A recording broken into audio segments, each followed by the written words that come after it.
कांग्रेस के लोकसभा सांसद अधीर रंजन चौधरी के विवादित बयान पर हंगामा जारी है। अधीर रंजन चौधरी के राष्ट्रपति द्रौपदी मुर्मू पर दिए गए बयान को लेकर जमकर बयानबाजी हो रही है। इस मसले को लेकर गुरुवार को सदन में भी जोरदार हंगामा हुआ। इस विवाद पर कांग्रेस सांसद अधीर रंजन चौधरी ने कहा है कि वो राष्ट्रपति मुर्मू से माफी मांगेंगे, लेकिन वो पाखंडियों से माफी नहीं मांगेंगे। दूसरी तरफ केंद्रीय मंत्री मीनाक्षी लेखी ने अधीर रंजन चौधरी पर पलटवार किया है। मीनाक्षी लेखी ने कहा है कि अधीर रंजन चौधरी ने राष्ट्रपति के बारे में सड़क पर विवादित बयान दिया। उन्हें राष्ट्रपति जी से बंद कमरे में नहीं, बाहर आकर सभी से माफी मांगनी होगी। यहाँ सुनिए अधीर रंजन चौधरी का जवाब और मीनाक्षी लेखी का पलटवार। चूक हो सकता है, अगर राष्ट्रपति जी को बुरा लगा मैं खुद राष्ट्रपति से मिलकर माफी मांगूंगा जरूरत पड़े तो। लेकिन ये पाखंडी के साथ, ये पाखंडी के पास क्यों है मैं इतना माफी मांगने की बात आते हैं? मैं तो कुछ किया नहीं है, गलती एक एरर हुआ है, चूक हुआ है, जानबूझ के नहीं। मैं बार बार सुबह से कह रहे हैं, आज देखा सत्तापक्ष खुद सदन को भंग कर रहे हैं। मैं स्पीकर साहब से निवेदन करके, दरखास्त करके मेरी बात रखने के लिए समय मांगा था। स्पीकर ने समय तय किया था 12 बजे, क्योंकि मेरे खिलाफ आरोप लगाएगा तो ये मेरे भी फर्ज बनते हैं, मेरे भी जिम्मेवारी बनते हैं कि इसके जवाब देना। तो इसके लिए मैं स्पीकर साहब से चिट्ठी लिख के समय मांगी। स्पीकर साहब ने समय देने में इजाजत दी, लेकिन बाद में स्पीकर साहब नहीं आई, दूसरे किसी चेयरमैन साहब को भेजा। तो मैं अपना बात रखने की खराबी हुई, लेकिन मुझे बात करने का नहीं देते। ये लोग खुद अकेले बोलेंगे, उल्टी तरफ हमारे खिलाफ अगर इल्जाम रहे, हमें तो बोलने का मौका देना चाहिए। आज देखा सत्तापक्ष खुद, सरकार खुद सदन को भंग कर रहे हैं, क्योंकि महंगाई से उनको भागना है, अग्निपथ की चर्चा से उन्हें भागना है, ईडी सीबीआई की दुरुपयोग से उनको भागना है, बेरोजगारी के मुद्दे से उनको भागना है। इसलिए बड़े आसानी से वो तरीका सोच लिया कि ये राय को अभी पहाड़ बनाओ। क्यों अधीर चौधरी ने राष्ट्रपति का, मैंने सुबह से कहना है, चूक हुआ है, चूक हुआ है, चूक हुआ है। राष्ट्रपति की आर्टिकल 60 के तहत उस दिन जो समारोह में शपथ ग्रहण की थी, उस दिन हम सब मौजूद थे वहां। राष्ट्रपति जो भी हमारे सर्वोच्च स्थान पर बैठे हैं सदन में, राष्ट्रपति जी की बुलावे पर ही हम लोग आते हैं, ऐसा नहीं आते। तो जिनकी बुलावे पर आते हैं, मैं उनको कैसा सम्मान कर सकता? कैसे? वो हमारे सर्वोच्च पद में शामिल, पद में भी आसीन है। मैं कभी सपने में भी सोच नहीं सकते।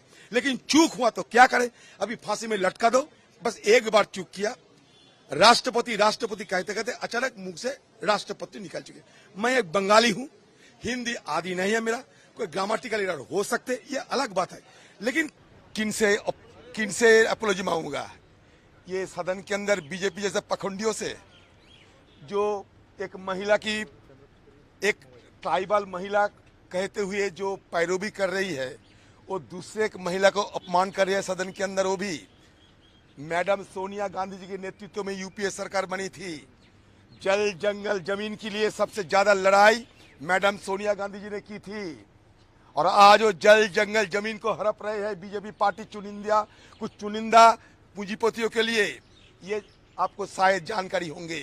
मैं अपने चूक हुई, गलती हुई, एक बार नहीं 100 बार इसको स्वीकारा है मैंने। राष्ट्रपति निकाल चुके हैं मेरी जुबान से, गलती से चूक हुई। इसका मतलब फांसी की तख्ते पे चढ़ जाऊं तो कहिए, सूली पे चढ़ जाऊं तो कहिए। अगर मेरे साथ कोई मेरे खिलाफ अगर किसी का कोई आरोप रहे तो मुझसे कहा करो।